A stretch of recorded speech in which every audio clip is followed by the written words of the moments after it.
guys, it's Maymay, I'm my trusty sidekick. Old Benny is here, and tonight Shenanigans is here as well. She's the crafty sidekick on the other side of the room. Glad to have everybody with us tonight. Welcome to the Thursday night live show. Tonight's going to be a little bit different, but I think it's going to be fun. So, Maymay, why don't you get us kicked off? I will get us kicked off. So, we have not done a Q&A in quite a long time, and this is a good time for us. We're kind of in a place where we can take a break and do a little Q&A with you guys. So, here's what I did. I went out to YouTube, Instagram, Facebook, everywhere that I can think of, and asked for questions from you guys, okay? And we got a lot of questions. And Tamitha gathered all those questions up, and she is going to be throwing questions at us in a little bit when we say go. And here's what we're going to do. If we answer your question, Shannon is going to be writing your name down on a list and taking a number, okay? So your name will get assigned to a number, and at the end of the night, we're going to draw for a prize, and that prize is going to be a mystery prize package, because I love to send out mystery. I love to send prizes you don't know are coming. You know what I'm saying? So it'll be a mystery prize package, and I may even do 3 winners. We'll see how good the questions are. Don't say nothing, Vinny. We're just going to see. Yeah, we may do 3 winners. Sometimes I get excited. You just never know. So we're going to be asking questions. We're going to be answering questions. But before we answer some questions, let me say this to you. Today, tickets for Christmas Craft Acropolis went on sale. You guys have amazed me how many tickets you've already bought. So if you're thinking, you need to jump in if you're thinking about getting them. But I want to tell you a little bit about it real quick before we get started.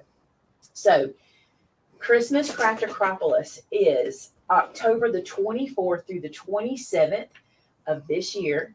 I will be teaching, Brenda will be teaching, and Eileen Hull will be teaching.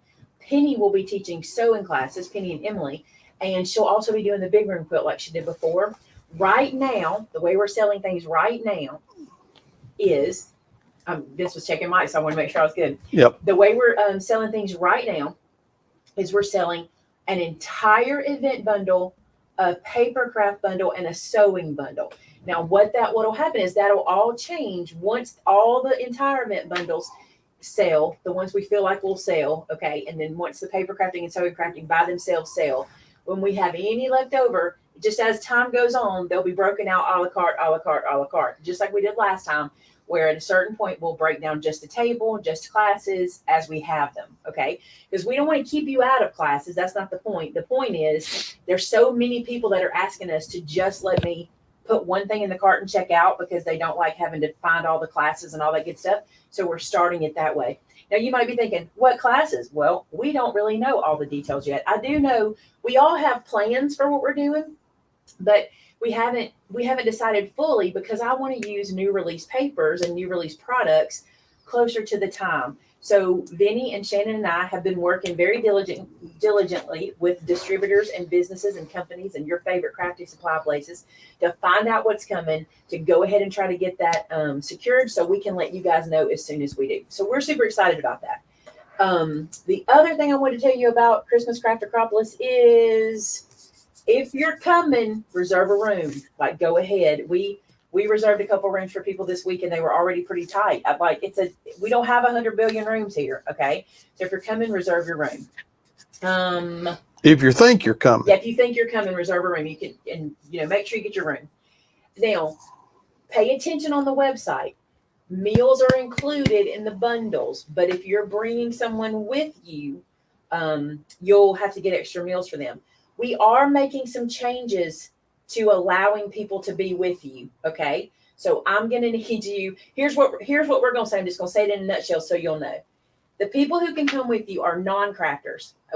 We allow you to get a table and sit there with someone you bring with you that is not crafting at your table. The reason we say that is because it's not fair for you to buy one table and multiple people craft at it when everyone else is buying individual tables for themselves. We have lots of people that travel together and each get a table and all sit together, okay? That's right. So the person who comes with you cannot craft at your table. Now let me say this. We have a lot of people who have special need children and grandchildren and family members that they want to bring with them, and they will Lego or color or paint by number, whatever it is they like to do, whatever is maybe game, whatever it is they like to do, that's perfectly fine for them to do that. You know what I mean. You know the difference. The other thing is this: we're going to ask that if say your husband or your spouse comes with you and they're with you at the table, that they stay at the table or they don't roam around the facility. Okay. Because we kind of got in a little bit of trouble last time and we don't want that to happen. So no, there won't be any roaming around. Only students can go into classrooms and things like that. So if you are bringing your spouse with you, they'll need to kind of stay. They'll need to stay with you at your table. I'm not saying they can't mingle and meet people, but during the day and during the crafty time, the sessions like that, we're going to have to stay kind of at our area just to make sure we're doing what we need to do. Okay. Did I miss anything? I don't think so. We got plenty of time. This is not until October. You've got plenty of time to get your tickets. If you would like to get more information, it is at maymayevents.com. You can head over there and get all the information you want to get. All of it's written into the description, at least what we have right now. Okay. All right. Yes. And they can stay at the hotel too. Somebody mentioned that. Yes. But we just want to make sure that, it's a comfortable environment for everybody and that we're doing what we're supposed to do as far as the facility is concerned. Because I love my facility and I don't want to do anything to hinder that relationship. Okay, so here's how this is going to go.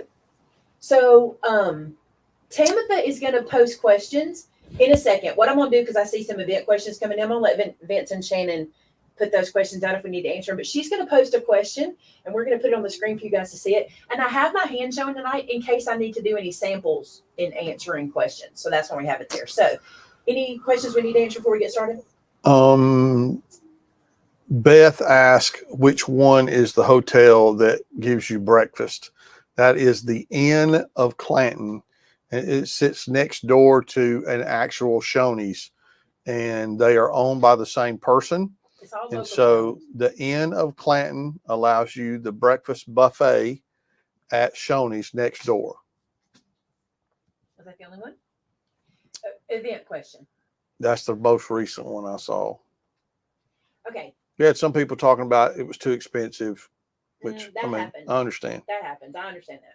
Some people can't afford it, and I understand. And we tighten our pencils so you can't even know. The reason we use this facility is so we can be as affordable as we can. And I know not everybody can afford it. And we respect that. We understand that. Okay. The questions we're going to answer tonight have already been submitted unless we get through all of them. I have a question real quick. It was submitted on Facebook by a guy named Christopher Allen wanting to know who your favorite male crafter is. Oh my goodness. He said that's his question. So there you go. Well, that would be me, Christopher, but you don't craft. You make me craft. I would have to say with no one making me say this, like me not feeling like I need to say it or anything, I would have to say that my favorite male crafter is probably that guy from Brutus Monroe. Do you know him? He's alright. He's okay. He's funny. I like him. He's kind of cool. Great. His place is haunted, which is It is. I watched that video. Yeah. Yeah. Don't want to visit. We love you. You know that. How you like the guy from Brutus Monroe? That's my favorite. What's his name? Oh, it's on the tip of my tongue. We'll think it. Correct answer. You said correct answer. All right, let's get a question. Tamitha, throw a question out there. Again, if we get through all these questions, we'll answer some more that you guys have. But hopefully you guys submitted some when we asked for them earlier. Well, let's see. What's wrong with my mic, Vicky? What's wrong with my mic? Baby, it sounds fine to me. It died. I knew that was happening. Well, that could be one. Yeah, you remember? She was waiting for her batteries to die, y'all, so she could change them. And then she forgot to change them. Vicky's like, fix her microphone. Ah. Okay. And Terrence said he's hurt that you didn't pick him. Oh, Terrence! I was just playing with Christopher. You know I love you better, my luggage. Do you know where that comes from? You probably can't hear me right now. Hey, Vicky, what you don't know is we put Maymay in a well today. She said it sounded like you're in a well. What you don't we put you in a well. They've moved me to a well. We dug her one. Stuck her in it. I'm back. Okay. All right, Tamitha, have you already posted? Tamitha, post a question, please. Oh, here it is. She already did. Question number 1 from Mindy Mims. Shannon's going to be keeping up with that. How did you get the name Maymay? My nephew Thomas, when he was just learning to talk, could not say Thank you. He could say Steel Magnolias, but I just saw somebody got my reference. He could not say my name, and it came out Maymay. And here's what's so cool about it. So I've been Maymay since Thomas was old enough to talk, right? And my Aunt Maisie, her real name was Mary Jo, but she went by Maisie. My brother couldn't say Aunt Maisie. He called her Maymay. Well, my Aunt Maisie had passed long before Thomas was born. And for Thomas to call me Maymay, it's such an honor, such a blessing to me. And so I've been Maymay since then. And I mean, to everybody, like people come in here and go, let me tell you what it's like. It is so weird. If we go somewhere, we did this the other day. Where are we at when I gave my real name? And even I went, what did I do? Why did I do that?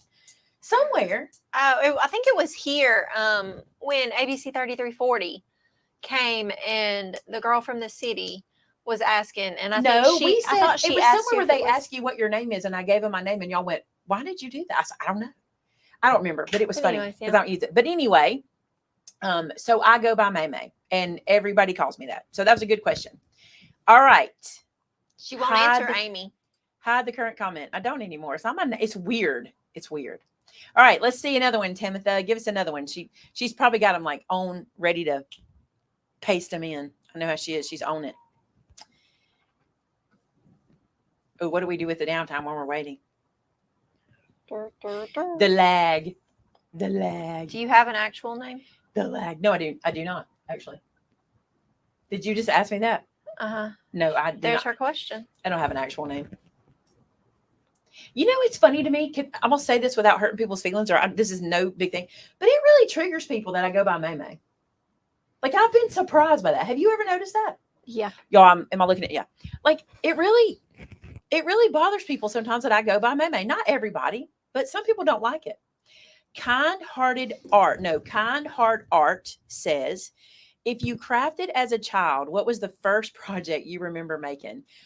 Vinny and Shannon can tell you, because I get asked this question several times, and this is the thing. I remember my very first craft being latch hook. My grandmother, when I would stay with her, we would go shopping together, and she would let me get things at the store or whatever. And I don't remember what store we're in. I want to say it was like a Kmart when I was little, and they had those kits, those latch hook kits. And I remember getting one of those and being in love with it. And if I'm not mistaken, that was the first craft I remember. It's the first one I remember. I'm sure I did ceramics with my grandmother before that because she did ceramics, but that's the one I remember as my very first one. So latch hook. All right, Tam, good job. She's just throwing them out there. You got a question about cardstock. Do you want to answer that? We're going to stick to the questions we already got earlier. Okay. And then we'll have extras if we can. We'll do that. Yeah, I know some people kind of get mad at me about it. Have y'all noticed it? Like some people are like, I guess it's more in my real life. People will say, but that's not your name. Well, but it's what I go by. And the reason I've said it to Vince before, I'm like, there's people in our area that go by like Junior. Well, that's not their name. Like they might not even be a junior, but they go by it, And I don't know what it is. Some people don't, Junior. They don't like it. They do not like Junior. that I go by it. Carissa Johnson said, how did you get started on YouTube? Which came first, the brick and mortar store or your YouTube channel? That's a great question. So we got started on YouTube right after we had a house fire, and we had moved. We lost everything in the house fire. And I'm not saying that like blasé. That was a very terrible time in our life, but God brought us through with blessing after blessing after blessing. So we're living in an apartment during this period of time, and for me, crafting had always been therapy, just like it is for you guys. It's always been therapy. And while we were there, I remember one morning I was laying in the bed and I was looking at the ceiling, and the ceiling of this apartment had that, what is it called with the mop texture? There's a name for that. Where they take the mop and they popcorn ceiling. Yeah. So it was a popcorn ceiling. And I remember laying in bed on a Saturday morning, counting the dots in our popcorn ceiling because I had nothing to do. Like we had nothing. They weren't building our house yet. We didn't have anything in it. We had nothing. We just were sitting there. Right. And so I remember telling Vince, I'm like, I've got to craft. I can't do this. I can't let my mental state get like that. So we had a 4x6 closet in that apartment. And I said, can I please take that little closet and try the YouTube thing, which I'd asked you about YouTube before the house fire and you weren't ready for it. He wasn't convinced, or he didn't understand it at the time. So that's how it started. It came from me just needing my crafty therapy time. And I did that there. And then the second part is which came first, the brick and mortar store or your YouTube channel? The YouTube channel came first. And we never intended on having a brick and mortar store. As a matter of fact, I remember vocalizing to a friend of mine who had a store, I would never want a store. I can't believe you have that. That's not something I would want to do. And it actually came from you guys. That's how it started. So both really good questions. Did I answer those fairly enough too quickly? Was that good? We're getting a pile of questions. Did I answer those good? You need to be listening to what Yeah. I'm. Okay. Yes. All right. Timothy's got the next one, and it is from R.W. Jaramillo. Probably did that really badly. When did Vinny start appearing on YouTube with you? You, Vinny, and Shannon make a great team. Thank you for that. And I'm going to let Ben answer that one. At the beginning, really. I mean, maybe not the first few videos, but I kind of, I guess, semi-retired from my career outside of this in 2015. So You guess officially started on the live shows at Verbena, though, because you didn't really do. That's not true. You did this Crafty Life Live. yeah. Yeah. So 2016, I guess, is when You I kind of really joined did. in. So So- Melody Lane and I mean, I probably made some appearances before that. Probably. But when Melody and I started our show called This Crafty Life Live, which by the way are still on our channels, both of our channels actually. When we started those shows, we would interview crafters and we kind of wanted to do like a daytime talk show. It was a lot of fun. We loved the show. I think we did it on Mondays at 9 a.m. or was it Tuesdays? It was a morning show. Yep. And Vince was our moderator. He started then. I completely forgot that's when you really started doing that, was as Yeah. the moderator. And it was a lot of fun. It was the three of us on camera and we would bring in people from all over the craft. We interviewed some really, really incredible people. Some big name Some people really too. incredible people. For And us to so have all been absolute nobodies at that point. Like our channels were tiny, but people were so kind to come on our channel. So it's pretty cool. But yeah, that's how that started. And that's when Vinny started. Tamitha was ahead of the game just a second ago. I bet she is now too. I promise if we get through these, we'll get to yours. I just already asked for questions earlier, so I don't want to miss anybody's stuff. So all right, how about this one? Patty Parson says, do you do other crafting? Have you tried quilling? Timothy did that on purpose. She knew to ask me that question. I do other crafting. Actually, right now, okay, let me say this to you guys.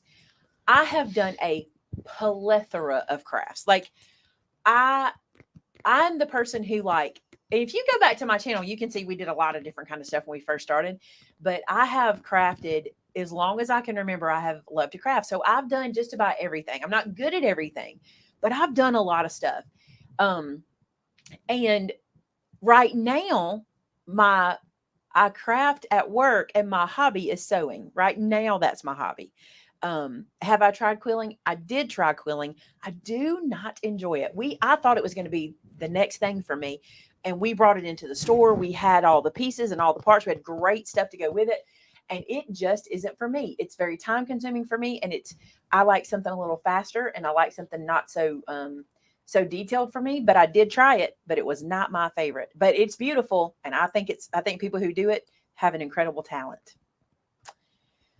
All right, let's see. I'm waiting on Timothy. We need like music for Timothy question. Dun, dun, dun.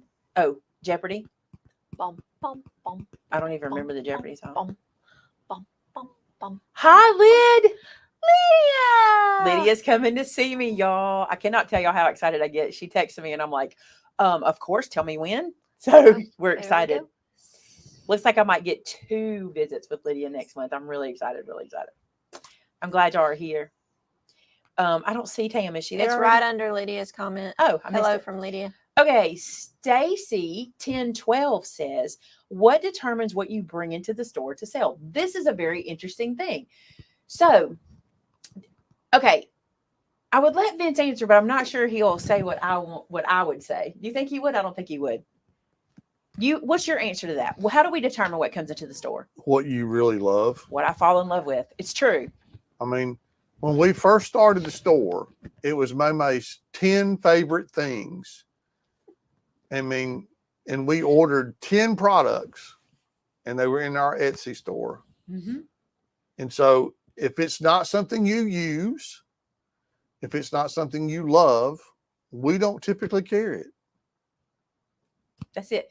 I I bring That's in as things, honest as I can answer. I bring in things that I use, that I trust, that I like. I am not going to present something. I'm not going to present something to you that I wouldn't purchase or use in my craft room. This is just how I feel about it. And I'll give you an example of that because I want you to know this is the case.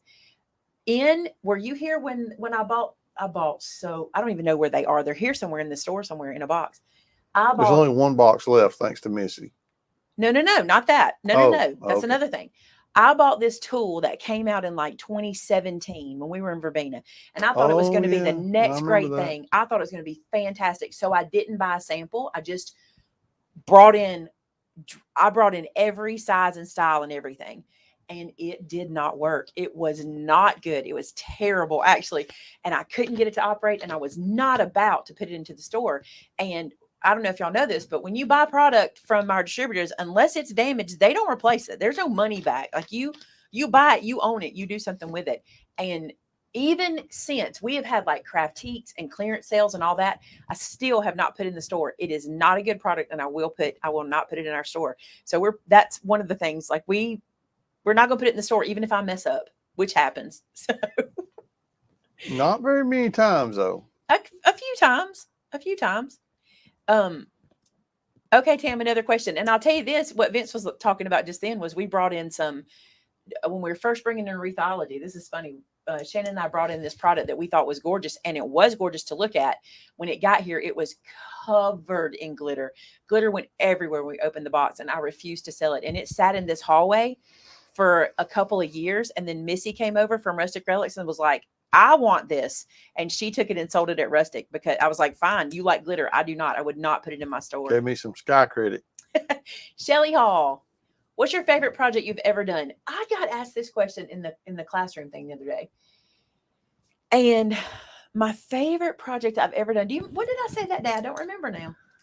Or did they ask me my least favorite project I've ever done? I think it was my least. Remember, because we talked about that. We talked about that album that was my least favorite project. Remember where I wrote it down? Do you remember what the name of the product was that you bought that you refused to use? I'm not gonna say it. That's another thing. I won't do that either, right? That's right. I won't Well, do you that don't either. usually. I think my favorite thing I ever made is typically the last thing I complete, right? Doesn't everybody feel that way? I gotta think. Y'all have made a lot of stuff. Okay. I think one of my favorite things that you did was when you did the calendars. I The yearly loved ones? that. The The yearly yearly calendar? calendar where every month you did a memory from the previous month. I always thought that was so cool. I think my favorite thing Lot of I've history. ever made, if I have to think what I've ever made. So, and it's on my channel, years ago, I made a Christmas purse for my mother. Like it was a clutch with a flap on it. And I put this Santa fabric on it. I did this whole thing. I made a video on it. And I made that purse for my mom. And I loved that purse. And she carried it every Christmas. And it was so special to us that when she passed, that's one thing Lydia wanted. And that thrills my soul because Lydia took that and she had mama's purse. And so that whole first Christmas, every time I saw Lydia, she was carrying that purse. And that's a thing. Like, I made that. Mama loved it. Lydia loved it. And it just means the world to me. I think if I had to say my favorite thing I've ever done, it's that, or it's something I made for my mother. Cause my mother acted like I was absolutely Martha Stewart anytime I made anything, didn't she? So anything I ever made for her was always my favorite. I don't know though. I just remembered something. Those white chocolate orange slices you made for me, that's probably my favorite thing you made ever. You're so funny. Okay. Mickey Blue 53 says, what's the most popular stamp set you have designed to date? We could really know this because we could do numbers, but I'm going to do it from memory. I'm going to say, gosh, I don't know. What would y'all think? Action. You're right. I would say that would be real high. I think you're right. I feel like Action. I mean, I know since I've been here, now it sells out, sells out. Yeah, it's a good one. Action. The Christmas one. Tamitha might have a different. Mama's Christmas one.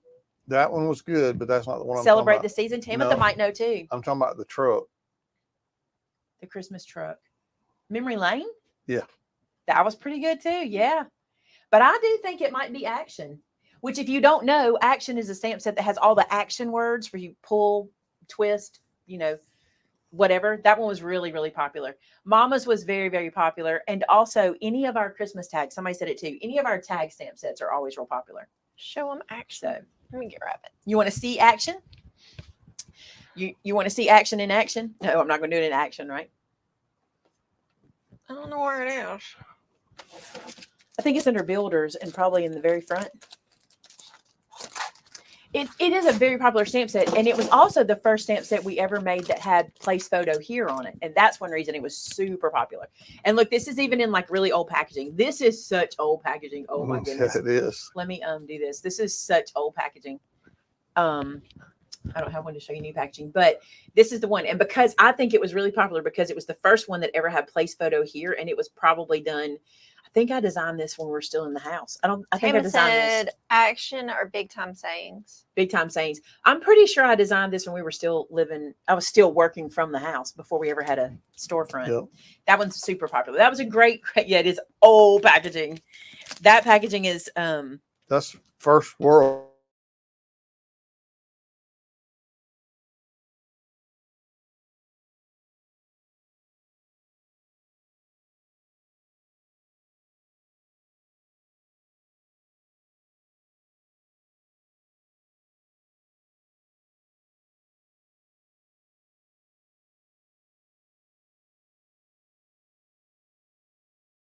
Come back. There we go. Okay.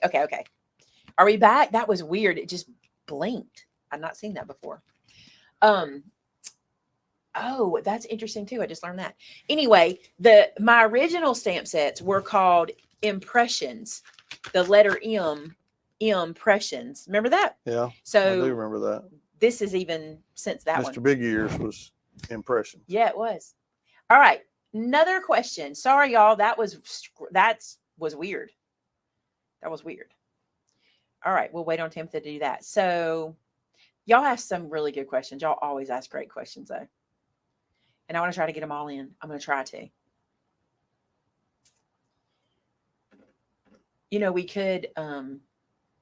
We could maybe answer a quick question when we're waiting on the next question, right?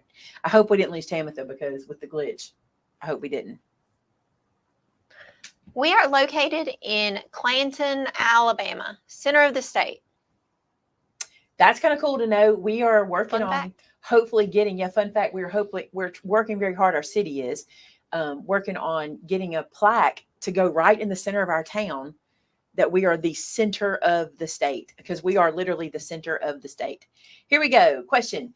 Teresa Conway, out of your favorite go-to tools, which is the oldest that would literally make you cry if it broke? You're not going to like this question. This answer. This answer. I don't attach myself to them that much. Like I wish I did, but I think it comes from the house fire. Vince and I have this thing where like it's just stuffing things, and I don't attach myself. But I will say this: when things get discontinued, let me think of something that got discontinued that I'm really sad to not have. That's a good way to answer it, huh? Oh man, sticky tape. When my favorite sticky tape got yeah, that was bad. That was horrible. That was a bad time. That's not the one. What is? The round block. Yeah, the round block. I do like a round block, and I can't do that anymore, but some people still do. We don't. But yeah, I think when sticky tape got discontinued, what else got discontinued that I was really sad about? There's been so much over the years. Sticky tape wasn't in a tape gun. No. It was like what we use now, but it was actually sticky. It wasn't a brand. We called it sticky tape, and I used to get it from my friend at Craft Chameleon. And I loved it so much. And I miss it to this day because it was just a different kind of tape. Oh, Terrence said a good one. The cuddle bug. I was so sad when I lost my cuddle bug. Why? I still have them right here. And I'm like, why? Why, Cricket? Why? I love them so much. You're right. Terrence knows it. That cuddle bug. Oh man, I love that thing. But yeah, those are really good ones. Those are things that get taken away from me make me sad. I'm looking around the room to see if anything else got taken away from me that made me sad. Those are good ones though. Yep.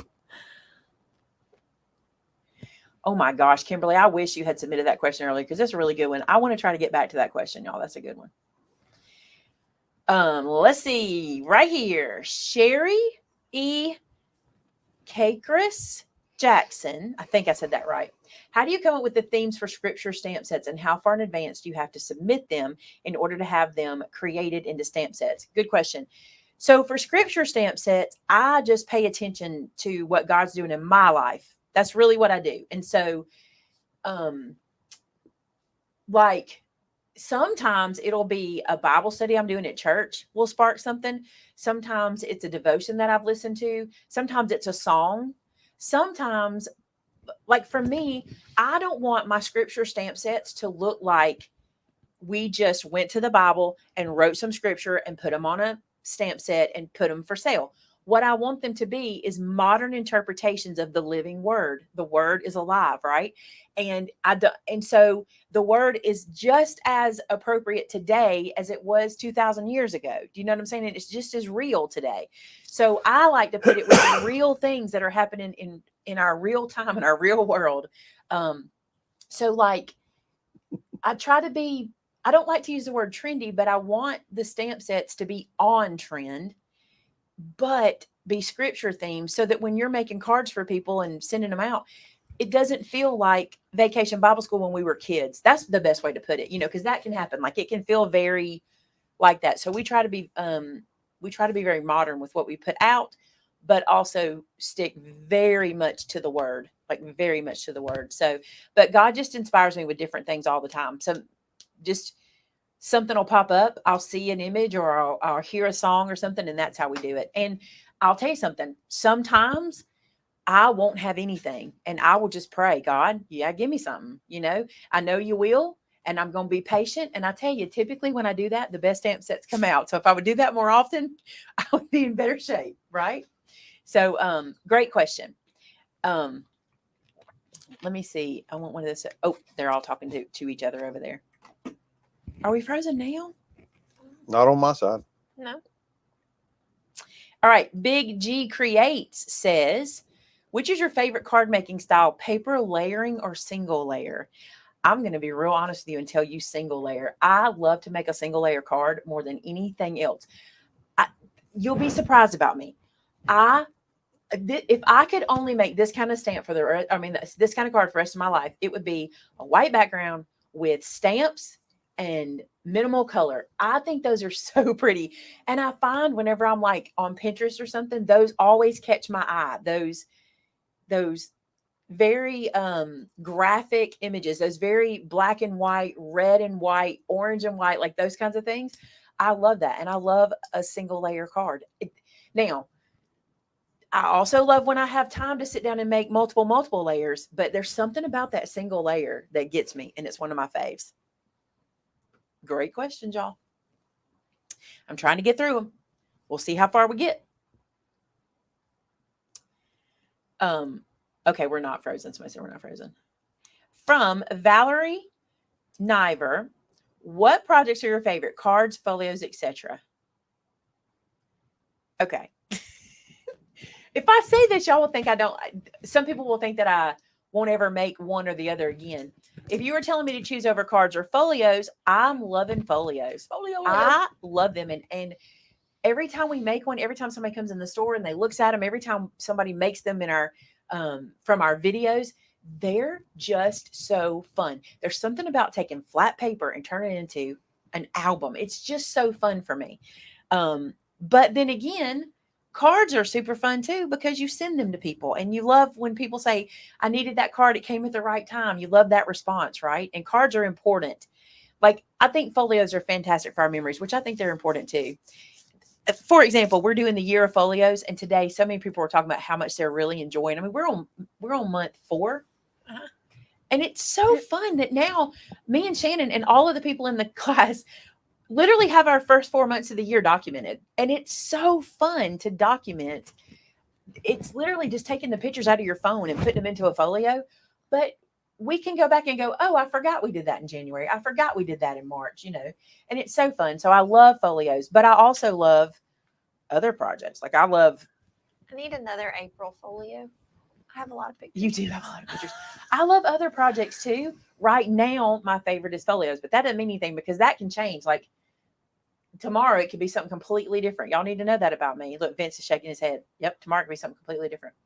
Jennifer Cox, how do you choose your cardstock for your projects, like the weight? We just had this conversation today in the folio class, the yearly folio class. The situation with cardstock is this: the pound of a cardstock really doesn't help you, and I wish it did, but it really doesn't, because you will find that sometimes something in the same poundage feels different. Okay. Because some cardstock is a cover stock, and some is just a cardstock, and some was a lighter weight, and some is a thicker. And it's really hard for, like, I wish I could say to you, use this for this, use this for this, use this for this, but I really can't. So what I'll tell you is, you need to touch and feel cardstock. You need to try some different stuff, and you need to pick what works for your project. So like folios, for example, you want a cardstock that will fold crisp and clean and will hold its shape, hold its body.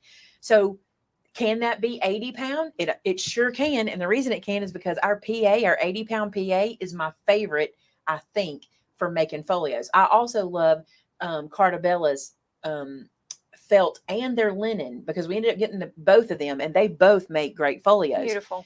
But for like card bases, if I'm going to make a card base, my favorite one is that PA that comes in the ream that is super inexpensive.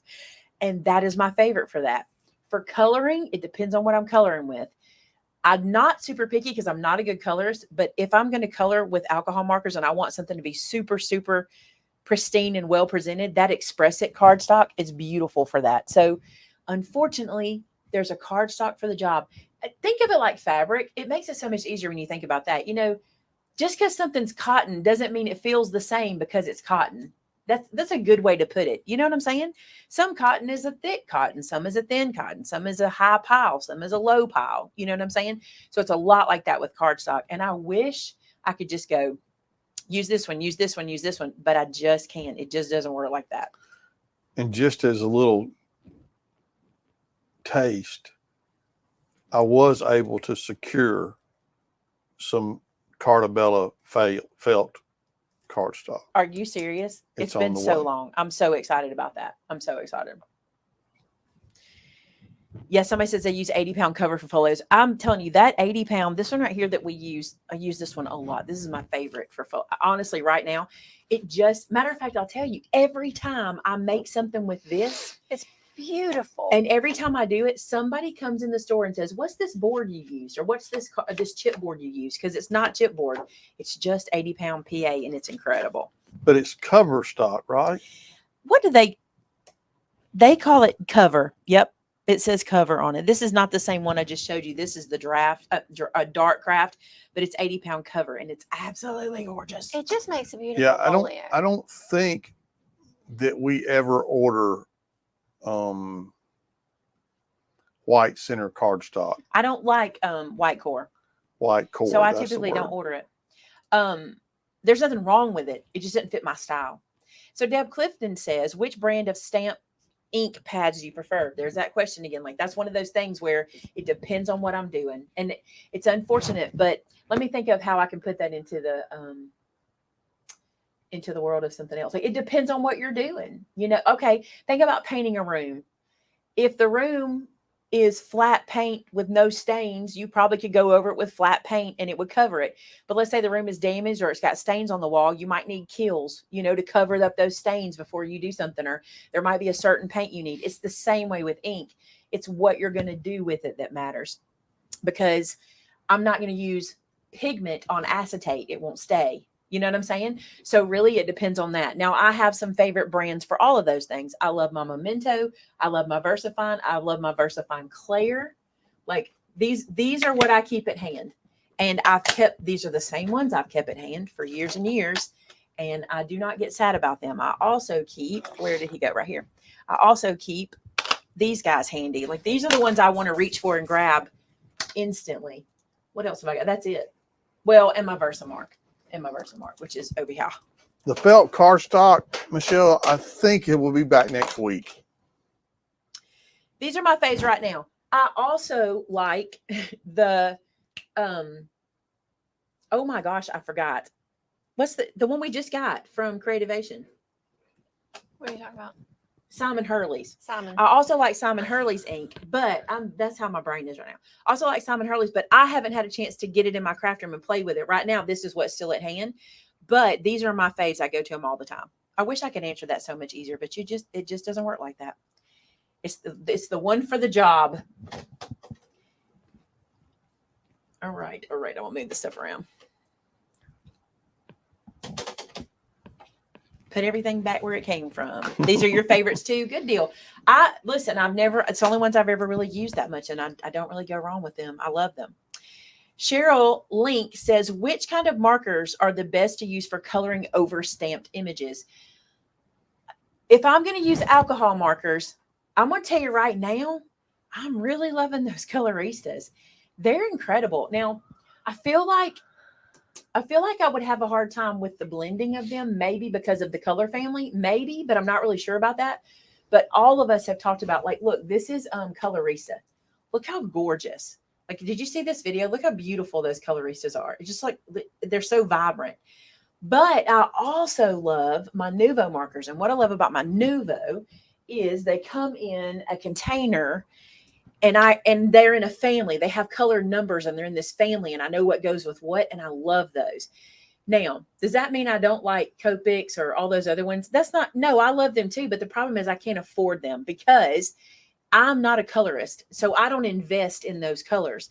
If I were into coloring, I might invest in those stronger, or those kind of the more higher end markers, but I like to find the ones that I can afford, that I can use and feel good about. And so for me, it's that colorista right now, and also those Nuvo markers, which I love very, very much.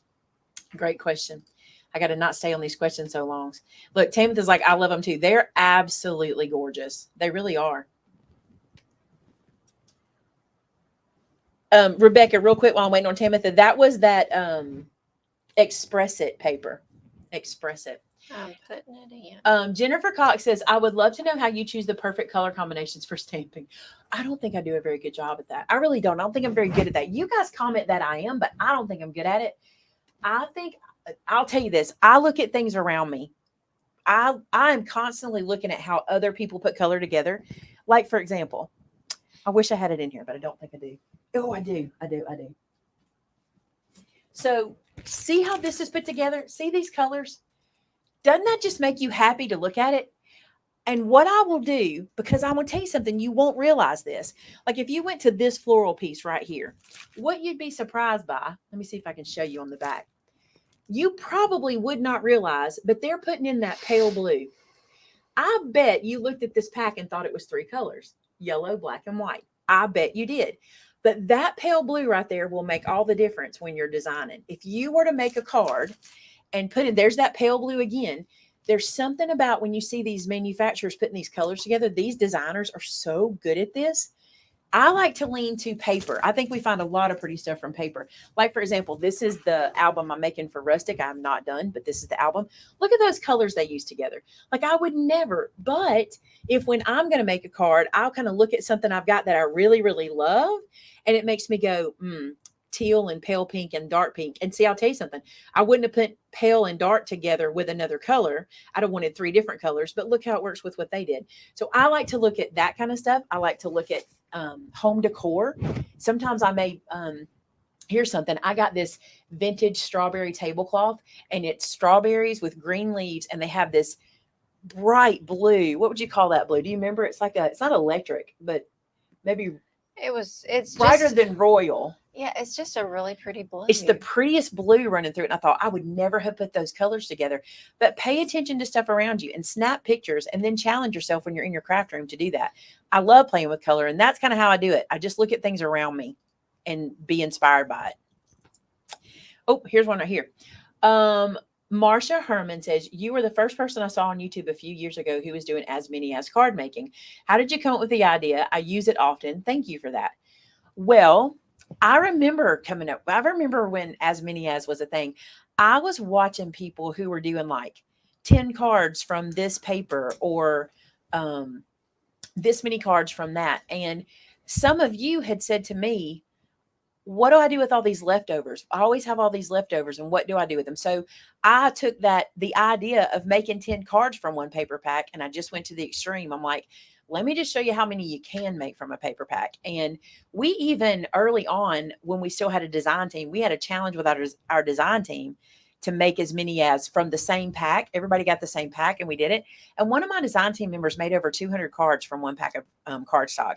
Now, she stretched it and used every little thing and made her cards work, but she was able to do it.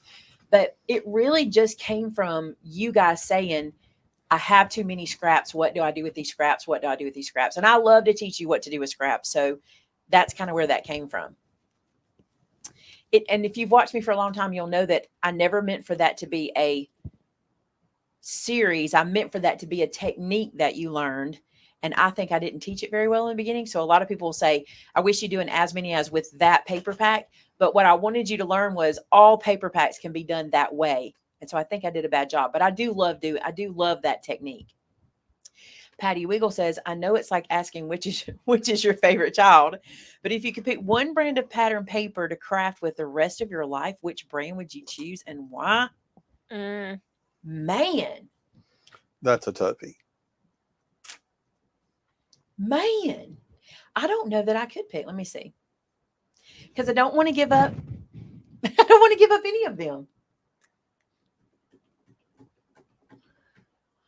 I probably would go, I don't know.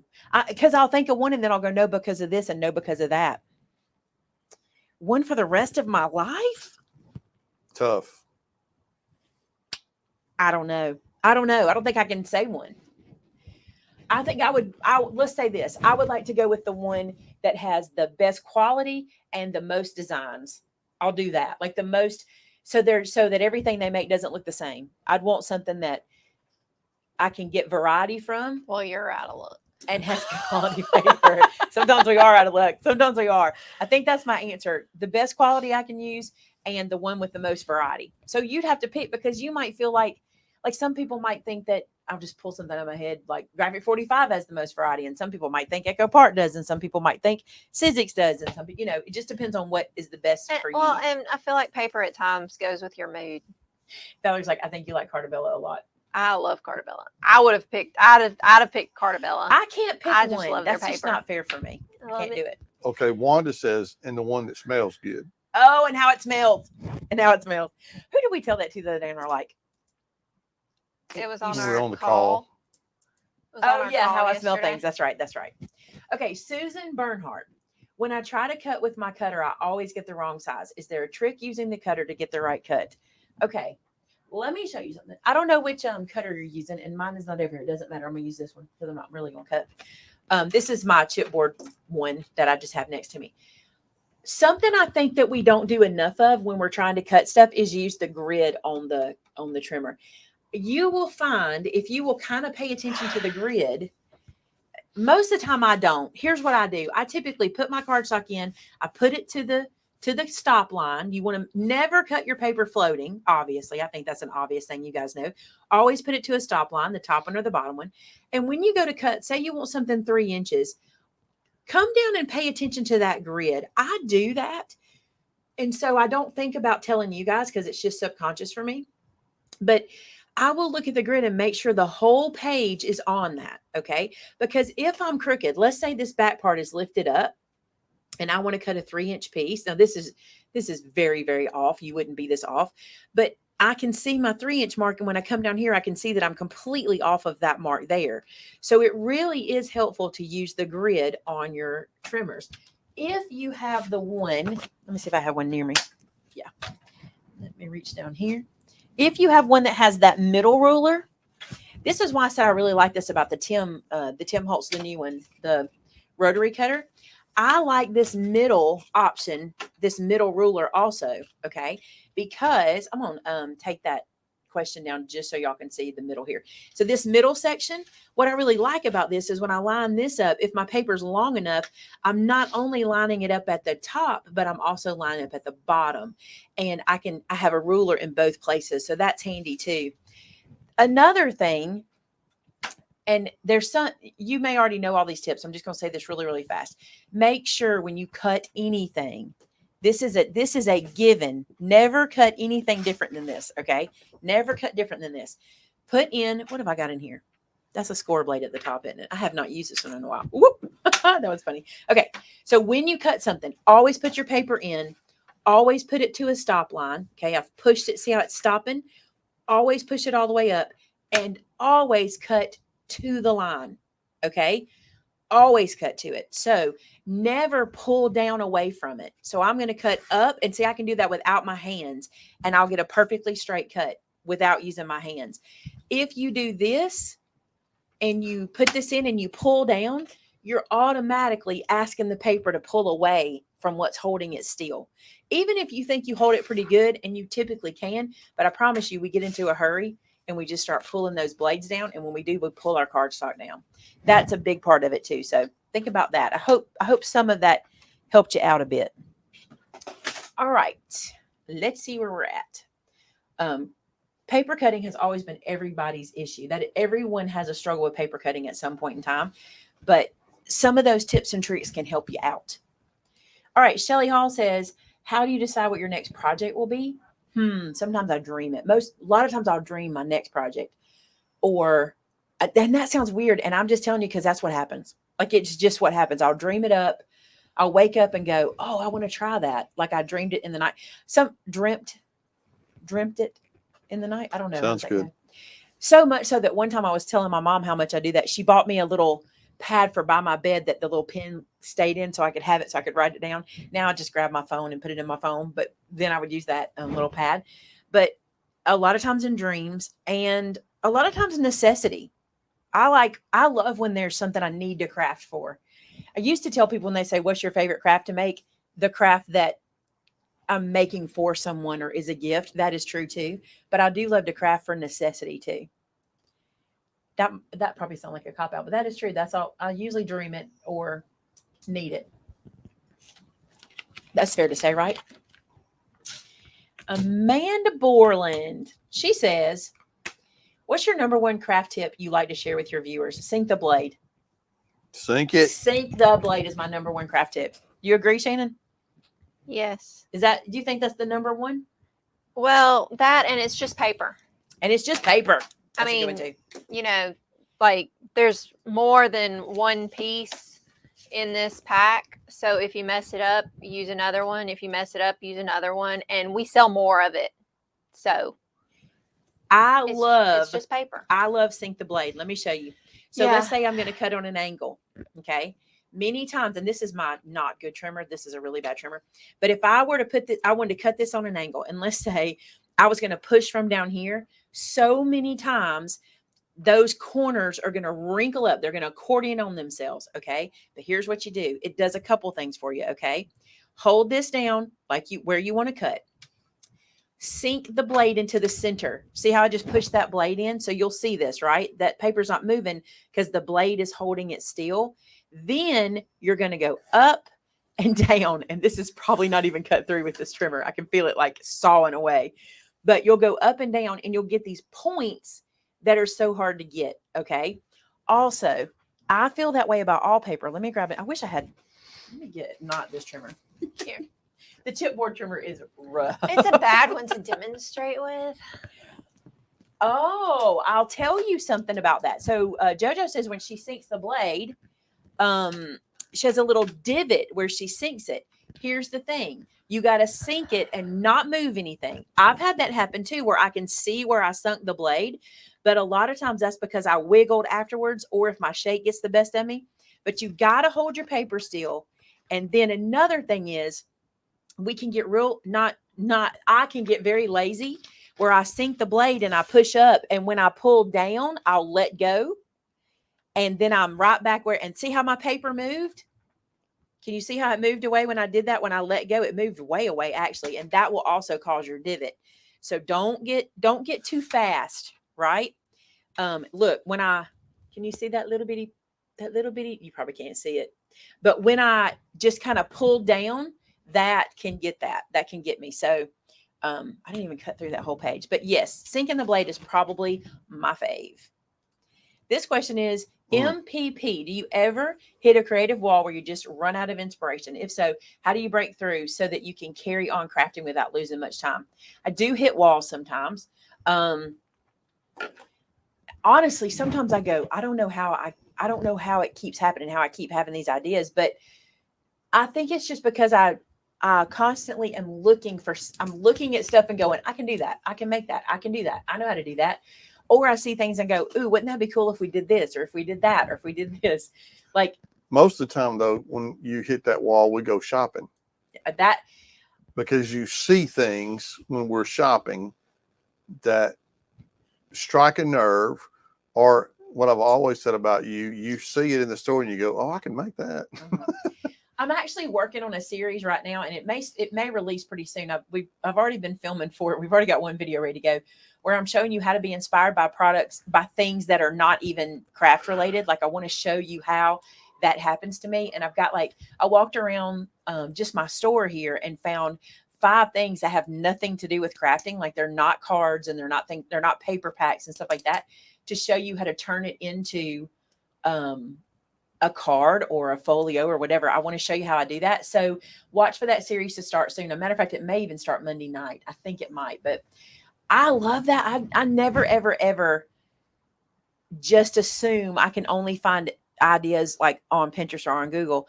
I can go shopping. We can hit Home Goods. And before I'm 3 aisles in, I'm like, and I'll do it with Shannon when we're shopping. I go, Shannon, we can totally make that out of paper.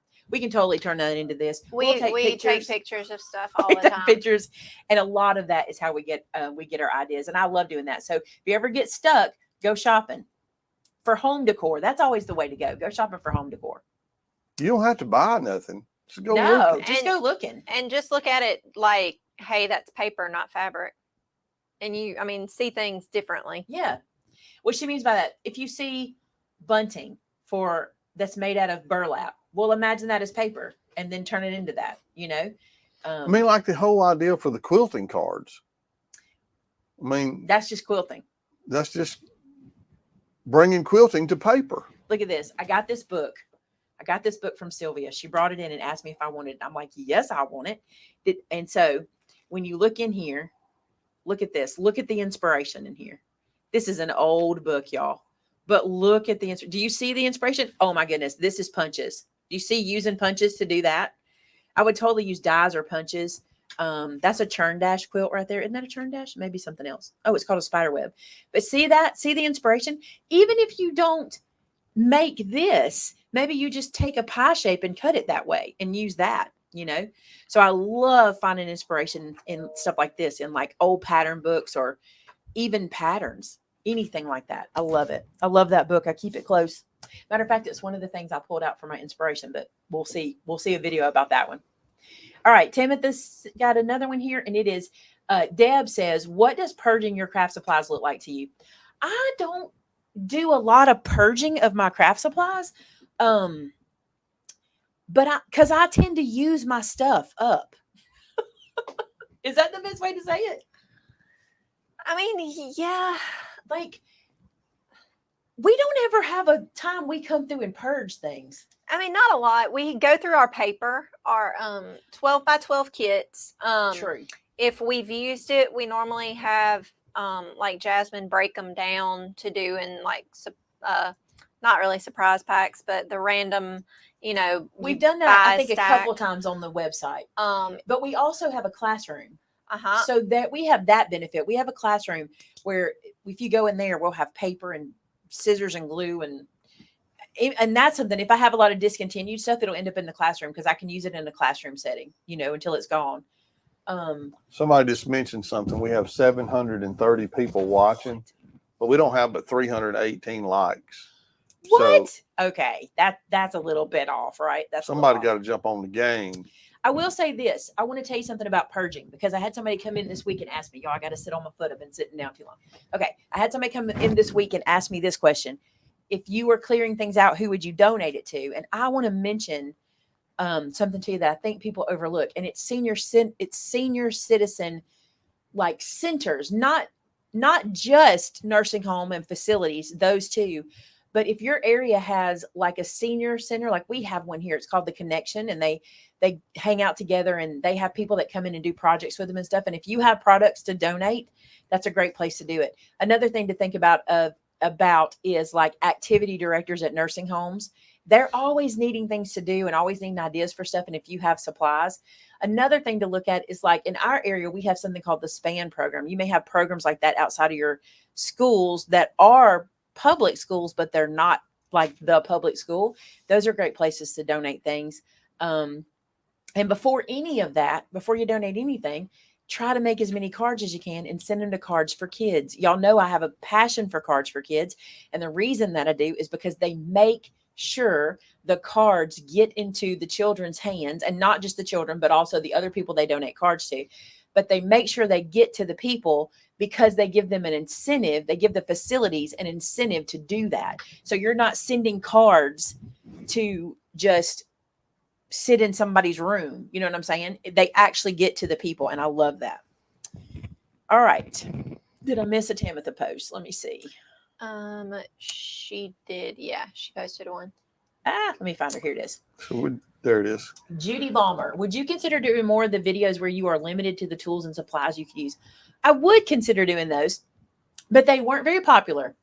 People didn't really watch them. You know, it was like, I think I enjoy them. I think it's super fun. I love to be challenged. I love to be challenged. I tell you what, in the meantime, until we figure out how to bring that back, June the 16th, isn't it June the 16th? I'm on Craft Roulette. I think you are correct. June the 16th, that Friday night, I'm on Craft Roulette where I'm not necessarily limited, but I have some parameters I have to follow. I'm super excited to do that. Tamitha probably has the link for that. She can share with you guys.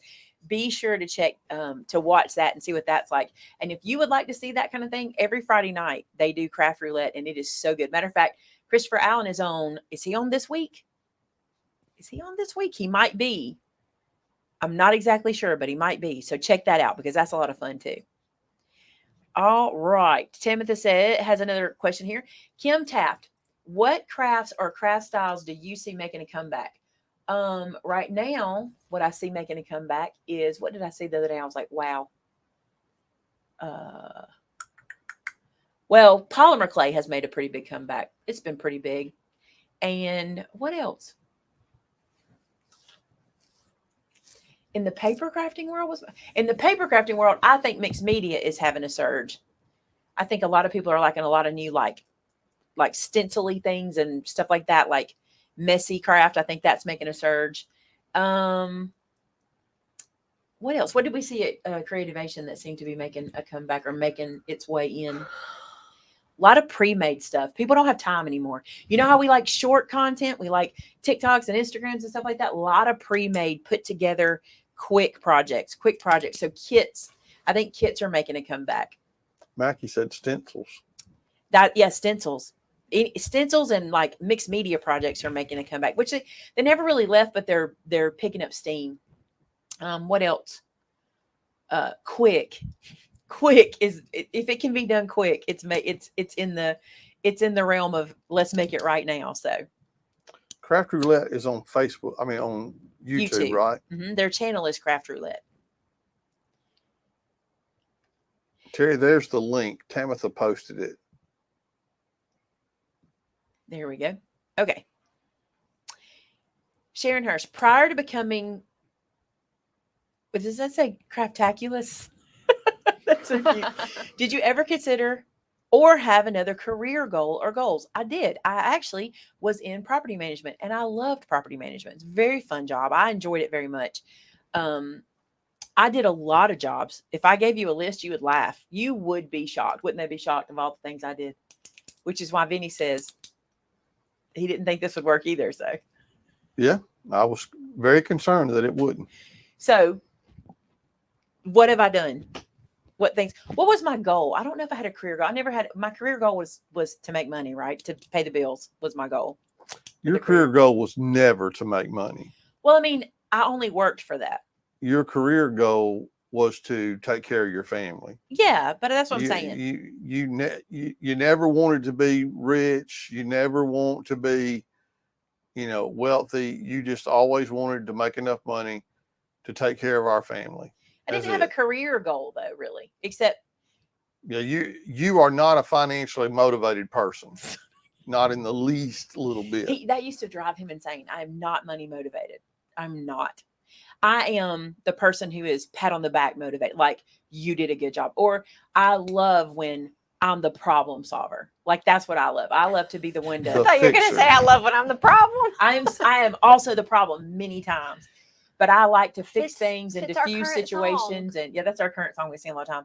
But I've never really had like a career goal. But I did everything. I was a telemarketer. I've sold cars. I ran Worked in property, finance. Y'all, I the only worked in thing she hasn't finance. done is cooked for a living. which is everyone's benefit. Yeah. I was a finance manager. Barber. I was a hairdresser. I was a cosmetologist, and I also barbered. Barbering was my favorite of cosmetology. I just liked cutting hair. I worked in a daycare. That was my dad's idea. What else? You worked at Winn-Dixie. I've worked at Winn-Dixie. I worked at Peace Goods. That was my first crafting job. I loved that job so much. Peace Goods went out of business. I wanted to work at Hancock. They wouldn't hire me. Y'all probably don't know that. I put my application in. They wouldn't hire me. I worked there. You worked. When Your I mama was did. when I was little. I worked at. Oh, I worked at Hallmark. I was an assistant manager at a Hallmark when I was in 1993. So I don't know how old I was then. I've done a lot of stuff, y'all. A lot of stuff. I've done more than that. Where all have I worked here? I was a church secretary for 3 weeks. Yeah. It did not go well. At least you didn't say treasurer. No. Church secretary was not for me. I didn't do very well at that one. That's so funny. Well, there's a long answer for it. You know what's funny? Terry says teaching is your gift. I wanted to be a teacher since I was in high school. I always wanted to be a teacher, but I just didn't want to go to college. I did not enjoy school. I'm just gonna be honest with you. It was not good for me. It was a rough time. It was just, school was not my favorite thing. Now I did fine. I could have gone to college, all of that. And I always wanted to teach. So whenever YouTube became a possibility and I realized I could teach, I love to teach. I do not like to tell you how to do something. I like to show you how to do something. That's my favorite thing. All right. Do I see her again? She posted one a few minutes ago. Oh, I missed it. Is it on back there? There it is. Oh, here we go. Okay. 4 to race 5. Are there times you would choose to use barely art glue instead of art glitter glue, or choose to use double-sided tape instead of liquid glue? There's not a time when I would choose to use barely over art glitter glue, but there is a time when I would decide to use double-sided tape instead of liquid glue. And mostly that is in a pocket. If you're making a pocket, you need to pay attention to how you're making the pocket, and that matters with your adhesive. For example, if you're making a pocket that the gussets turn under and what you're going to glue down doesn't touch the sides, wet glue is fine. But if you're just making a flat pocket with a piece of cardstock, you don't want to use sticky tape, because sticky tape will catch anything that runs into it because it never dries. But other than that, except for for me, with my liquid glue, I look at what's more economic. And for me, art glitter glue is. So that would be my only choice. I just love art glitter glue. And look, I used to be an ATG girl. How many of y'all been there this long? How many of y'all been here long enough for me to have been an ATG girl?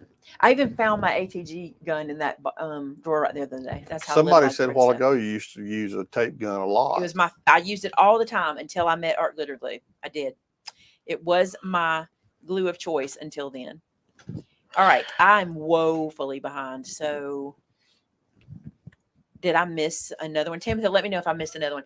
So Pleasant View Macon. Do you like to make fun fold cards? I do like to make fun fold cards, but I don't like to make cards that you have to do so much engineering to make it happen.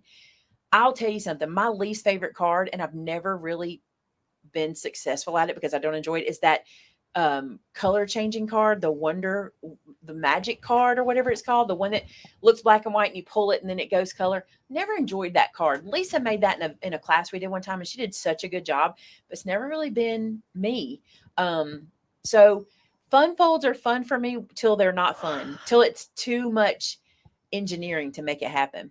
Y'all know what I'm talking about. There's some cards out there that I'm just like, that's a little bit much for what you're getting, the payoff.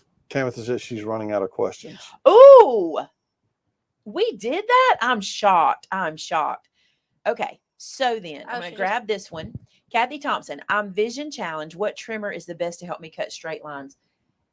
I think you're going to need, if you're vision challenged, something like this is, let me get this up here. What I love about a trimmer like this is the super trimmer. Let me hide that comment so that you can see. This one that has the 3 rulers and they're very, very dark. Like they're very dark against light numbers. I think that's something you should pay attention to. Having the rulers need to be very easy to read. But then again, it depends on what your vision issue is, because you might see light better than dark. So you need to pay attention to that. But when you're looking for a trimmer, you really need to pay attention to what the rulers look like. That to me is very important. She's out of questions. I cannot believe that. There were so many questions. We have gone through a lot. Oh, there's a wait. ton of questions from people watching. Okay, here's one more. Stitching Lotus. Which tool is a must-have for you when it comes to stamping and card making? The Misty. That was an easy one, right? The Misty. When it comes to stamping and card making, if you can afford to make the investment, you will not be sad about your Misty. And I'm gonna give you 2, okay? Because you said stamping and card making. So for stamping, well, it works the same. And also my Cricut Joy. I love my Cricut Joy because it does a good job at what it does. It cuts SVGs, and that's what I love. When you don't have time to fussy cut 10 things, it's nice to have that. It doesn't just have to be the Joy, the Cricut. They all do the same. They all work with the same software. They don't all do the same thing. Oh gosh, don't come at me. They don't, but you know what I'm saying? The software cuts an SVG. They can all cut an SVG. They can't all do that. So I'll clarify that way. But having something to cut SVGs for me, because like our stamp sets come with free SVGs. So I love that. You don't have to buy a die set. You can just get the stamp set and buy one machine to cut all your SVGs. And I love that. All right. So now what do I do? Just start randomly choosing. No, One person you asked, start asking. what's your dream vacation? My dream vacation is London. Am I writing all these down too? Yeah, you got to say who the name is because they get into the. Oh, that was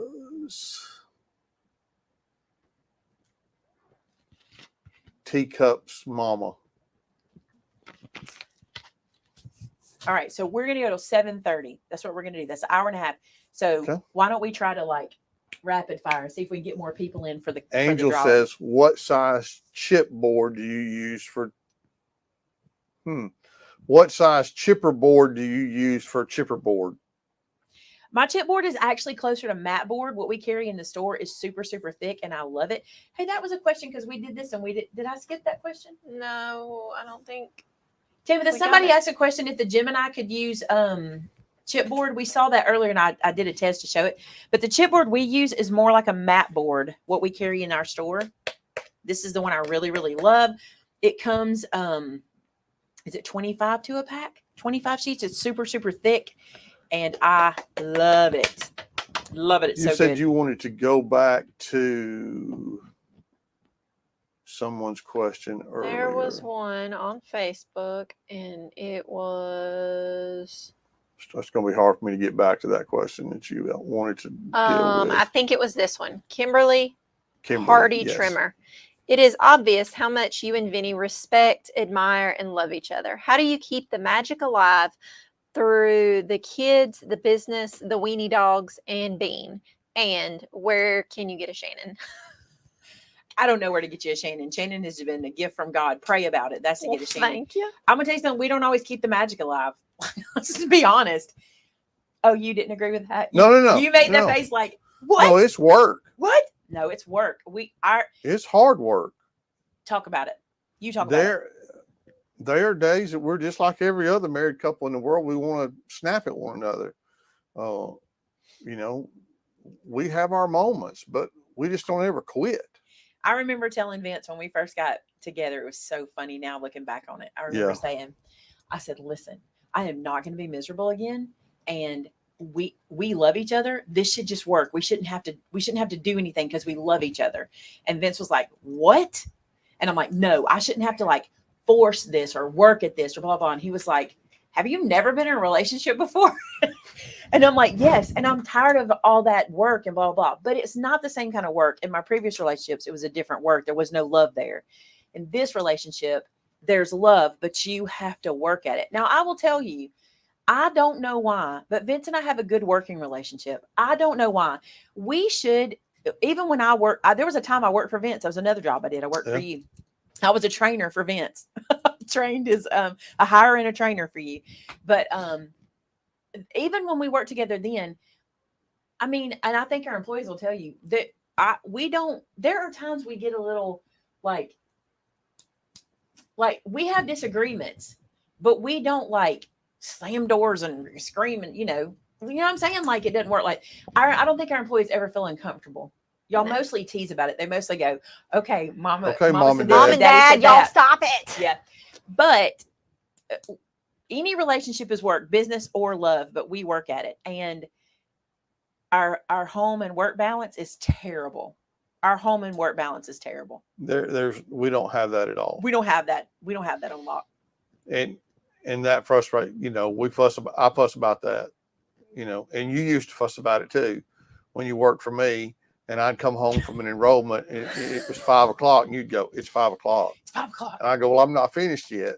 And It's 5 o'clock. Nowadays I say it's 5 o'clock and you say, "Well, I'm not finished. I'm not finished yet." Yeah, we did. Yeah, that's true. That's true. Let me just tell you this. I love him. That's all there is to it. And she puts up with a lot, y'all. I'm not going to deny it. So does he. But there are a lot of things that I really stink at. And even some that comes within this business, but she just shows me a lot of mercy and a lot of grace. And me too, because the difference is we just love each other. Warts and all, my mom used to say, warts and all. We just love each other.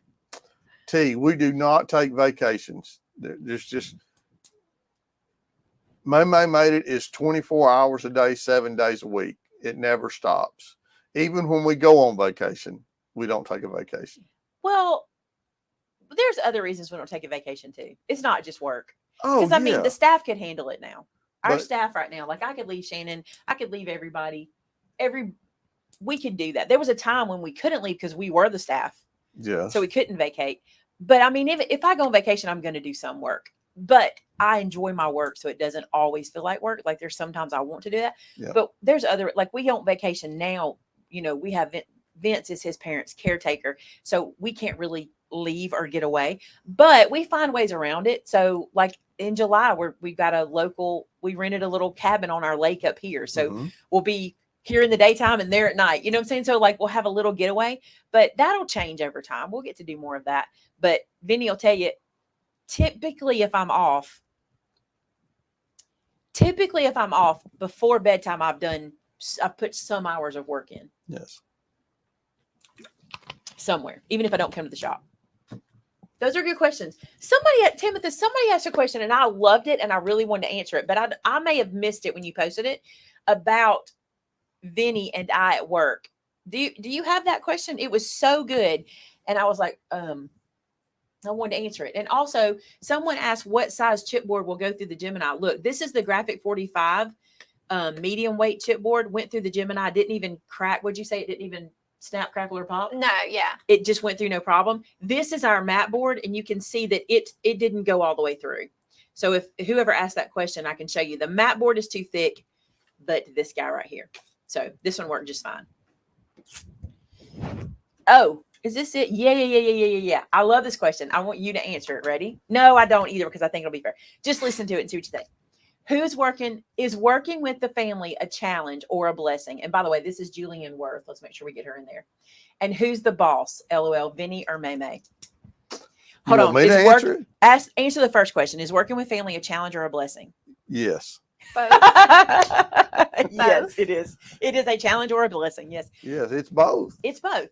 And the sad thing is all of us employees, girls, have turned into like his daughters. 100%. And so he like never gets a break. Ever gets a break. Now don't want one. It's true. But working with family, and I've always said this, hiring your family is such a bad idea, but your family is such a good idea. Like it's both. Like 3 of my children have worked for me. And And listen, here's what I love. Here's an example. So we've got sale orders to get out, right? And Linda and Autumn are new and they're doing everything they can. They are working from sun up to sundown. Not really. They're working their hours. They only sit for lunch. Okay. They're working so hard, but they're not as fast as our previous staff. That's just how it is. Those other guys had a lot of experience. So today Josh came by after he got off work, and Linda was talking to you about orders and what they'd gotten out and stuff. And Josh said, I'm off tomorrow. I'll work. And I was like, are you serious? Because Yay, Josh can keep a pace in that warehouse. And I was like, are you serious? He's like, yeah, I'll work tomorrow. So that's when working with family is a blessing. When I don't even have to say we're in the weeds. Josh's like, I'll work tomorrow. Yeah. He knows. And matter of fact, if Thomas and Joe were off, they would too. They would literally say, we'll come and do what needs to be done. So it's a blessing. All right. The second part of the question, answer the second part. Who's the boss? You are. Oh, gosh. No, we work together. We make most of our decisions together. But Amber. when it comes to some things, Who's the boss? Amber. I'm the spiritual leader of our family. You are the spiritual leader. And so if it comes down to it, I make the decision. It's true. But very seldom in our married life have I put my foot down and said, this is what God says we're going to do, and we're going to do it. Yeah. Because most of the time we agree. Yeah. Maybe twice in our married life. That I put my foot down. And said, yeah. In 25 years. So. And you were right on one and wrong on the other. Correct. No, and I still don't think I was wrong on the other, but. No, you weren't wrong. God don't waste our experiences. You're right. No, but at work, I'm gonna tell you something. He's the boss. Like, I know people think you just need to know me. First off, I'm not all about the Maymay life. Okay, I'm not. I'm a crafter and I enjoy it. But at work, he's the boss. He just is. Like, I have no problem with my husband being the head of my household and the head of my business. I have no issue with that. And that's the way our marriage has always been. No matter what, he's always been. But like you said, at work or even at home, we rarely don't agree or don't want the same thing. Not literally like the same things, but we rarely don't want the same thing for our family or our business. So yeah, but Vinny's the boss. And listen, I had somebody one time give me a comment. It was the ugliest comment. It literally made Vince feel so bad for me. Yeah. It was the ugliest comment they left. And it was the most obvious to me that people on social media do not know you. You know what I'm saying? Like, this person. But really, it's because we joke so much. We do. About, we do. Know, don't tell Vinny about this. And, right. And stuff like that. It's just a joke, y'all. It's just a joke. No decision is made in this business that we don't prayerfully consider together. Does that mean, no, let me say this. Does that mean I can't make decisions in the business without asking him? No. And does that mean he can't make decisions without? No. But he knows I will always make a decision based on what we both agree, what we both want for the business. But honestly, she never charges enough for what she does. I do not charge. And so that's always an argument in this place. But I know what she wants, and she wants for the maximum number of people to be able to afford to do what she's doing. Because there was a time when I couldn't, and I know how it felt. You know, the comment I was talking about, I want to clarify this. It was not a nice comment. It was not made constructively. There was no way it was supposed to be helpful to our business. It was just an ugly comment. It was just based at me. And I thought, wow, this person doesn't know me at all. And I was like, I hope I don't put that out to the world that that's who I am, because it was so not me. And sometimes that happens. Like, people will comment on things we do, or they might not know us or haven't watched us very long. If you've watched us for any length of time, you know we joke, you know we play and stuff like that. But if you come in and we're just joking on each other, it might look bad. But I remember thinking, it's so dangerous to assume you know someone on social media from one comment, from one thing. And that happened to me then. And it's only happened in our YouTube career maybe 3 times. Somebody's commented something about our relationship that was way off. Most of the time, y'all know us. So, but anyway. Most of the time, y'all like, what's up? No, I'm just kidding. But speaking of the sale and them getting orders out, y'all, it was the biggest sale we ever had. And we had more orders from this sale than any sale that we've ever had. and bless Autumn and Linda's heart. They're overwhelmed, but they are plugging away order by order to get them out. So please be patient. You guys have the most beautiful comments. I'm reading your comments, and you're right. And I will tell you something. Vince is a godly man, and I don't have a problem being spiritually led by a godly man. So my mama taught me that. My Bible tells me that. And, you know, my God tells me that. And that's what I do. And so a lot of you guys are saying, you know, being equally yoked and things like that. And it does, that really does help in business, because if Shannon and I are somewhere and we have to make a business decision, we don't panic about it, because we know what Vince would do too. We would make the same decision, you know. So even when it's just me and Shannon out doing something, we have to do that sometimes. All right, you got probably time for 2 more questions. We've done a lot of questions. Tamitha posted one from Rita Rain. Let me go back so I can pop it up. Here, nope, not that one. Rita Rain. She says, do you have any more folio projects for us? I love making them. Did you watch the latest one? I do have another idea, and I think some of you guys are really going to like it. I have another idea to give you some more pages and maybe even take some bulk out, where I had a lot of bulk in that last one. But yeah, folios are fun. And I don't think we've even scratched the tip of the iceberg with them. I don't think we have. So yeah, there'll be more of those coming. Yeah, this is literally, how do you eat an elephant? That's what you said today to the mail lady. Yeah. We're just one eating an bite elephant. at a time. He We're told Kelly today, we're just eating an elephant in here. So, all right, Vinny, pick another one. Say the name so she can write it down. Be sure. Here's one that says, by the way, Jasmine is the best.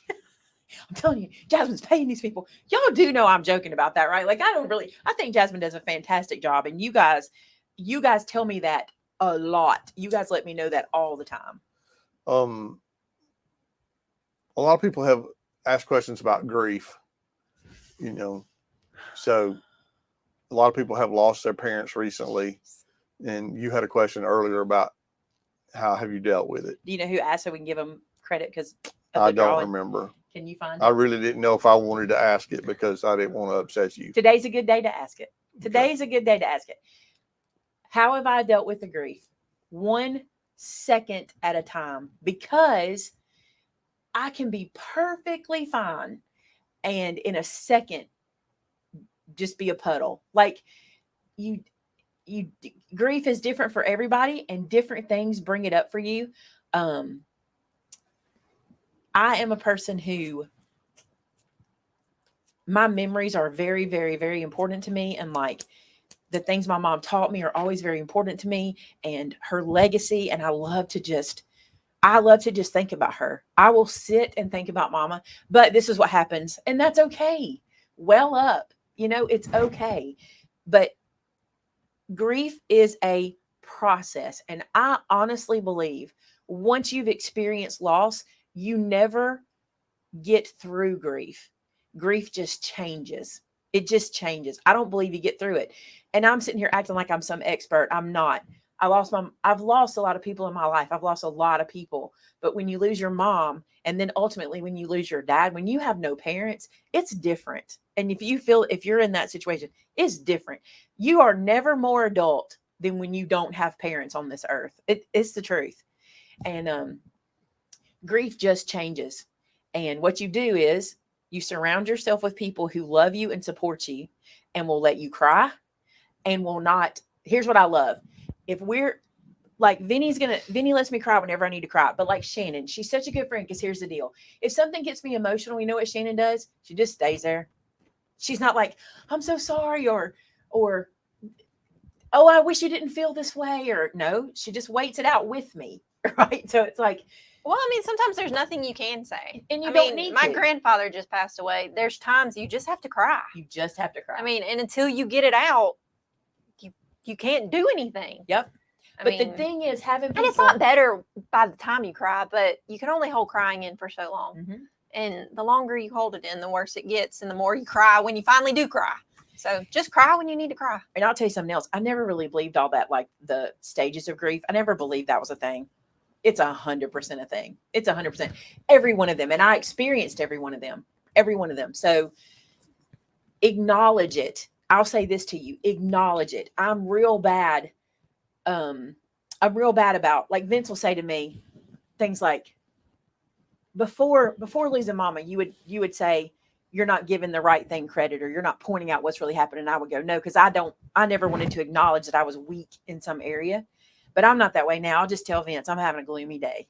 It's a gloomy day, and who knows what started it, right? And just acknowledge it and make sure people around you know, not everybody, but your support system needs to know. If I walk up to Shannon with tears in my eyes, she's probably going to know, she thought about her mom or something like that, and it's good to have that support system. And I hope you all can. And if you don't have that support system, here's what you have God, because he will never leave you or forsake you. And the peace that God gives you will surpass anything you can understand. Because listen, if we believe what we say we believe, here goes my voice. This is how Satan does me every time. If we believe what we say we believe, then I'm going to see mom again. And it's going to be wonderful, right? I'm going to see dad again. I'm going to see my grandmother. We're all going to see our families again. And we need to live in that. We believe it. We need to live it. It doesn't change grief. It doesn't mean grief gets easier. So I guess it probably does.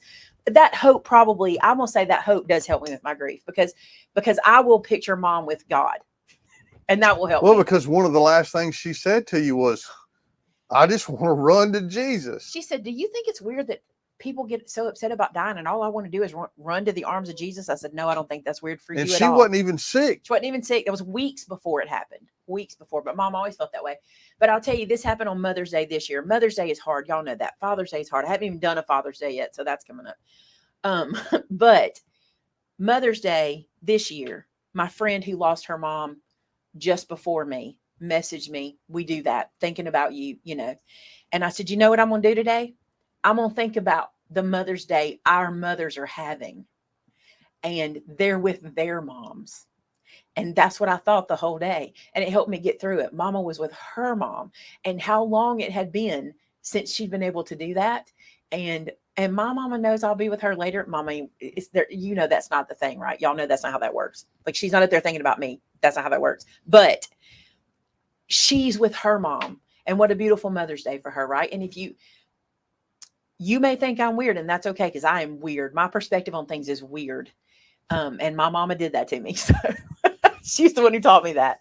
But I like to think about that, think about her with her parents. And this Father's Day, she'll be with her father. And my dad is now with his mom and his father, and sometimes it's beautiful to think about that. But grief is. It's that whole, your perception is your reality. It is. I mean, if you can focus on the fact that your mom is with her mom, she's with her family, her brothers and sisters that have gone on, she couldn't be any happier. I mean, let's be honest. She's with Jesus. What she's always wanted. I got it. She is. Mom wouldn't. Okay. This was funny. I'm going to share this. You care when I said, I don't care. You said, even if your mom could come back. You remember saying that to me? Even if your mom could come back, she wouldn't. And I said, I think she'd come back for me. Do you remember that? Nah, she come back to You think she'd Joe. choose you over Jesus? That's what she said. Joe. And I went, she might. Vince was like, no, that's not how that works. That's not how that works. So funny. I did tell y'all what Joe said to me, right? Because this is classic. Joseph was very, very close to my mom. Everyone was. Listen, my mother made you think you were her favorite person, and you were. Everybody. Look, I was her favorite person. Everyone was her not favorite. Any question. She read my diary. She read your diary.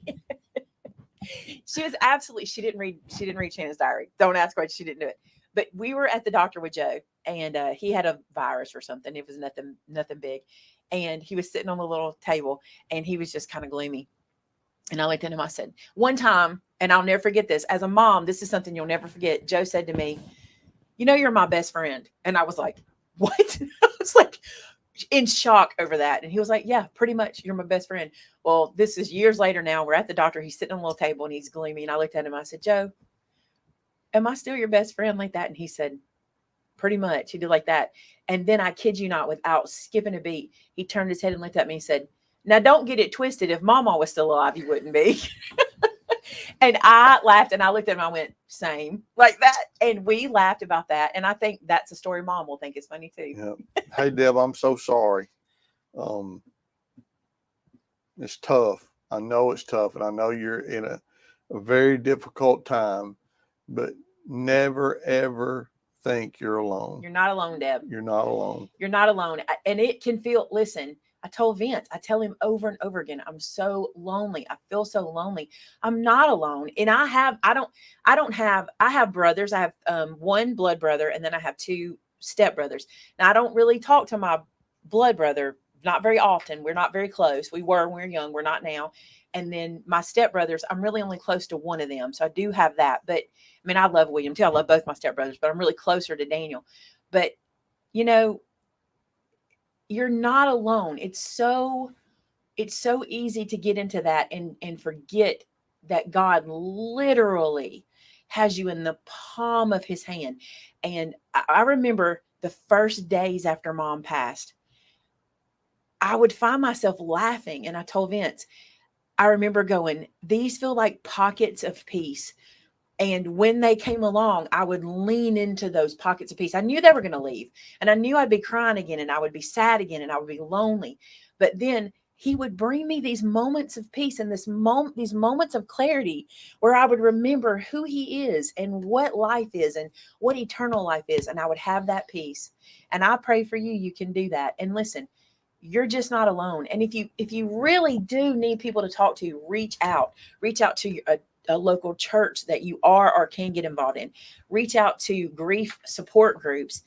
Don't let yourself be alone in your space if you can keep from it. That is very, very important. Very important. All right, guys, we've done a little over what we said we were going to do. I enjoy Q&As with y'all so much. I enjoy them. We don't do them very often. Shannon went and looked. She was trying to figure out when the last one we did. I don't remember. She said it was a long time ago. I love doing them because I feel like our community gets tighter and tighter when we do a Q&A. We talked about that this morning in our class, that Vince and I, if you said to me, what's your favorite thing? And no one asked me this question. What's your favorite thing about YouTube? My answer is always our community. And other YouTubers have seen you guys and watched our live shows and read your comments and listened to you, and they'll go, your community is incredible. And you are incredible. And I know every YouTuber feels that way about their communities, but our made it make our day. That's how it goes. I made it makes our day. And we just love y'all. Tamitha did something in capitals. Did she yell at me? Hey, Maymay, when is the next in-person event? Well, we talked about it at the first of the night, and it is the Christmas Craft Acropolis, which is coming up October 24th through the 27th. You can get all the information at maymayevents.com. Oh, last question, please. Christmas in July is coming fast. Any hints? There will be Christmas. And it will be in July. No hints, but we're excited. I can't wait. Christmas in July is my favorite time. It's my favorite time. I keep telling everybody, y'all, we've met new people this year, and I'm like, y'all need to know July's all Christmas. It's all Christmas for us. So we're excited. All right. I love you guys very much. I hope you enjoyed this. I'm going to let Vinny say a prayer for us to close us out. Draw tonight. A number? Oh, let's do that first. Yeah, this is new. So let's draw and let's get 3 winners for 3 mystery prizes. Yeah, 3. Okay. See how I made that decision and didn't even look at him for him to give me any confirmation?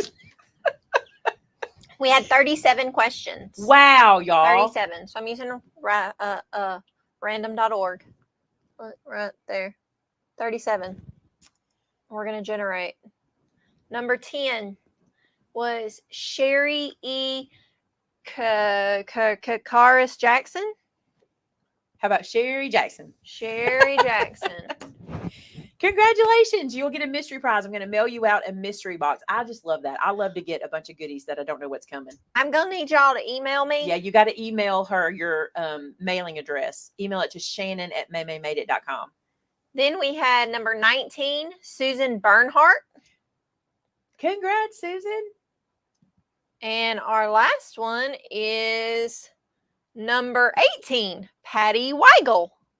Way to go. That's awesome. So 3 mystery winners. Thank y'all for participating. Your questions just were so fantastic. we make it good, let's just do one more. Just one more? Okay, Let's do just one more. You did not ask me, but I didn't ask you. You're in trouble. All right. The last one will be number 12, Valerie Niver.